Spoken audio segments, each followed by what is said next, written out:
Yes और no को लेकर कई विद्यार्थियों ने मुझसे ढेर सारे क्वेश्चन पूछे और ये कहा कि किस तरीके से हम 4 मिनट में 96 जो क्वेश्चन हैं वो अटेम्प्ट कर सकते हैं, क्योंकि ये बहुत बड़ा टास्क है। बोलने में तो आसान लग रहा है, लेकिन इसको किया कैसे जाएगा। तो यहाँ पर मैं हमेशा एक ही चीज़ कह रहा हूँ कि अगर आप नंबर्स को पढ़ने बैठेंगे तो आपसे ये 4 मिनट में 96 क्वेश्चन जो हैं वो पॉसिबल नहीं है, क्योंकि आपको इतना समय नहीं मिल रहा है जहाँ पर आप इन क्वेश्चन को पढ़ सकें। तो उसके लिए जो मैंने तरीका बताया था वो तरीका आपको इम्प्लीमेंट करना पड़ेगा। अगर आप उस तरीके को इम्प्लीमेंट करेंगे तो आपको बहुत ही आसानी से 96 क्वेश्चन तक आप पहुंच जाएंगे। एक चीज़ यहाँ पे बहुत इंपॉर्टेंट है, वो ये है कि आपको एक्यूरेसी भी मेंटेन करनी है। ऐसा नहीं कि बस आप तुक्का मारते चले गए और आपको वहाँ पर जितना भी डिज़ायर्ड क्वेश्चन था वो आपने वहाँ पर अटेम्प्ट नहीं किया। प्रॉब्लम यहाँ पर आती है कि ये कि आपको मिनिमम 42% नॉर्मलाइज टी स्कोर चाहिए ही चाहिए। अगर आप 42% नॉर्मलाइज टी स्कोर नहीं पाते हैं देन आपका सिलेक्शन जो है वो अगले राउंड के लिए नहीं हो पाएगा। दैट मीन्स आप डॉक्यूमेंट वेरिफिकेशन और मेडिकल फिटनेस के लिए जो एग्जामिनेशन होगा वहाँ पर आप सिलेक्ट नहीं हो पाएंगे। तो उसके लिए आपको करना है ये कि आप जो है वो 96 क्वेश्चन में मैक्सिमम क्वेश्चन अटेम्प्ट करने की कोशिश करें।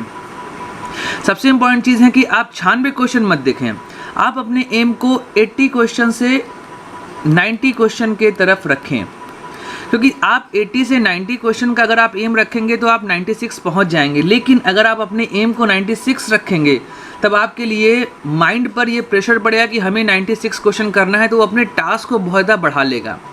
और जब दिमाग के पास टास्क बहुत ज़्यादा बढ़ जाता है तो वह काम करने से कतराने लगता है। दैट मीन्स आप फिर 96 क्वेश्चन जो हैं वो वहाँ पर आप अटेम्प्ट नहीं कर पाएंगे। तो आप अपने एम को 80 से 90 क्वेश्चन के बीच में रखिए, जहाँ से आपका डिज़ायर्ड एनटीएस भी बन जाएगा और आप अच्छा खासा स्कोर भी यहाँ पर कर पाएंगे। नॉर्मलाइज टी स्कोर जो है वो बेसिकली मीन वैल्यू पे डिपेंड करता है और कई एस्पेक्ट्स जो हैं वो यहाँ पर डिपेंड करते हैं। तो यहाँ पर क्या है कि आपको ध्यान रखना है किस तरीके से आप नंबर को देखेंगे। मैं यहाँ पर आपके सामने 2-3 एग्जाम्पल ले रहा हूँ और उस एग्जाम्पल के आधार पर आप सही तरीके से आइडेंटिफाई कर पाएंगे कौन सा आपको यहाँ पर क्वेश्चन जो है वो यस और कौन सा क्वेश्चन जो है वो यहाँ पर आपको नो करना है। तो पहले मैं यहाँ एग्जाम्पल लेता हूँ। लेट अस सपोज एग्जाम्पल मैं ले रहा हूँ 6 9 7 4 6 7। इसके बगल में नंबर लिखता हूँ 6 9 7 4 6 7। सेकंड नंबर में यहाँ लिखता हूँ 7 2 7 1 8 6 2। अगला नंबर हमारा है 2 7 7 1 8 6 2। अब आप अगर यहाँ पर ध्यान से देखेंगे तो आपको 2 नंबर यहाँ पर दिखाई दे रहे हैं। अब 2 नंबर जब आपको यहाँ दिखाई दे रहे हैं तो आप सबसे पहले क्या करिए, सबसे पहले आप इसका एक इमेज बनाइए, क्योंकि अगर आप इस नंबर को पढ़ने बैठेंगे देन आपके लिए हो जाएगी प्रॉब्लम, क्योंकि नंबर आप नहीं पढ़ सकते हैं क्योंकि आपके पास टाइम बहुत कम है यहाँ पर। तो नंबर पढ़ना पॉसिबल नहीं है।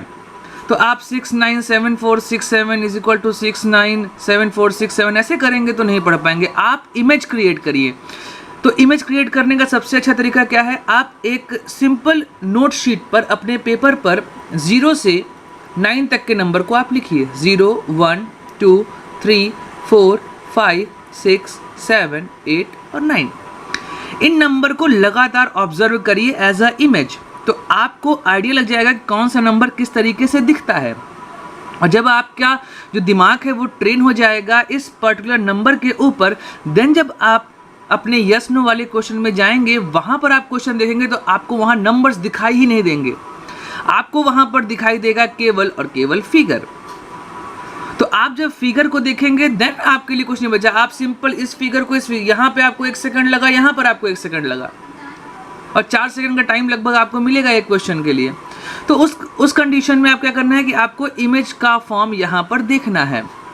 तो बस आपने देखा कि 6 9 7 4 6 7 ऐसे आपने पढ़ा तो क्वेश्चन नहीं होगा। बस आप देखिए, ऑब्जर्व करिए और यहाँ पर वाई लिखिए। अगले वाले क्वेश्चन में जब आप जाएंगे तो आपको वहाँ पे क्वेश्चन दिख रहा है, आपने उसको देखा और देखा कि इमेज में डिफरेंस है, सीधे आपने यहाँ पर नो लिखा। तो ये एक तरीका है जिसकी मदद से आप यस और नो का क्वेश्चन मैक्सिमम तरीके से अटेम्प्ट कर सकते हैं। तो आपके पास है 4 मिनट और आपके पास क्वेश्चन है 96। दैट मीन्स आपके पास 240 सेकंड में अटेम्प्ट करने हैं आपको 96 क्वेश्चन। तो ये आपके लिए बहुत ही इंपॉर्टेंट टास्क है, क्योंकि यहाँ पर 42% NTS आपको बनाना है। दैट्स वाई यहाँ पर आप इस तरीके को ऑब्जर्व करिए, इन नंबर को अपने नोट शीट पर लिखिए और हर एक नंबर का फिगर जो है उसे ध्यान से देखिए। जब आप फिगर को ध्यान से देख लेंगे तो आप इस नंबर को नहीं समझेंगे, तब आप इस फिगर को समझेंगे और इस फिगर के अकॉर्डिंग आप अपने क्वेश्चंस को अटेम्प्ट कर देंगे।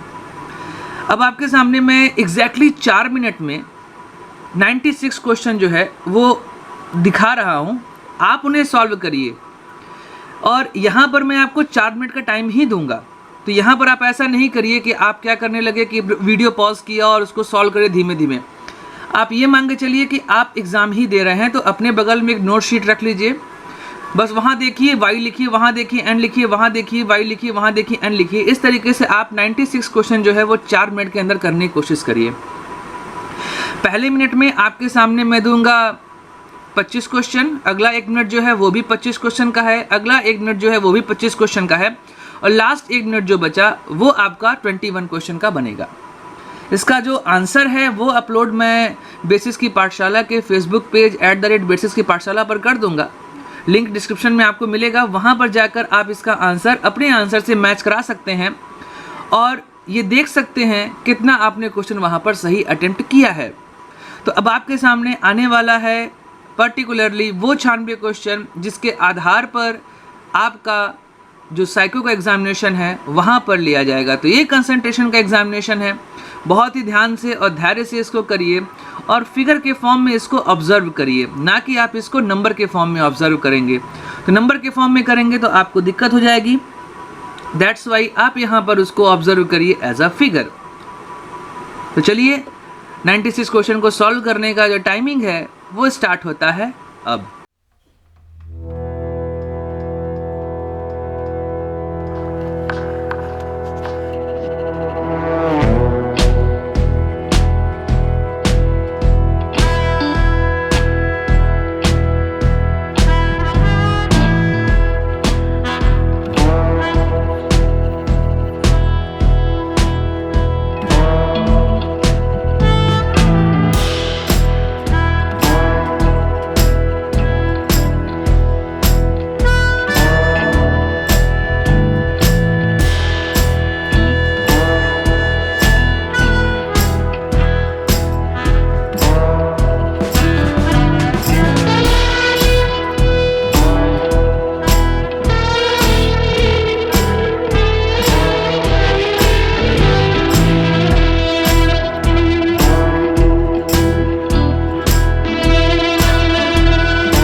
तो ये वीडियो मैंने आपके सामने लाया जहाँ पर यस और नो अर्थात ऑब्जर्वेशन टेस्ट की हम लोग बात कर रहे थे। उस टेस्ट बैटरी के आधार पर मैंने आपके सामने 4 मिनट में दिए 96 क्वेश्चन, और उम्मीद करता हूँ कि आपके मैक्सिमम क्वेश्चन जो हैं वो हुए होंगे सही। आप इसका आंसर जो है वो शाम के समय जाकर बेसिस की पाठशाला के फेसबुक पेज पर देख लीजिएगा और मैच करिएगा कितना आपने वहाँ पर सही किया है। तो ये प्रैक्टिस सेट था यस और नो का। अगले लेक्चर में हम मिलेंगे कुछ और प्रैक्टिस सेट के साथ। तब तक आप अगर इस वीडियो को पसंद करते हैं तो इस वीडियो को लाइक कर सकते हैं, चैनल को सब्सक्राइब कर सकते हैं, इस वीडियो को शेयर कर सकते हैं, और एग्ज़ाम के लिए मेरी तरफ से आपको ऑल द बेस्ट। तब तक हंसते रहिए, मुस्कुराते रहिए और भारत माता की जय गाते रहिए।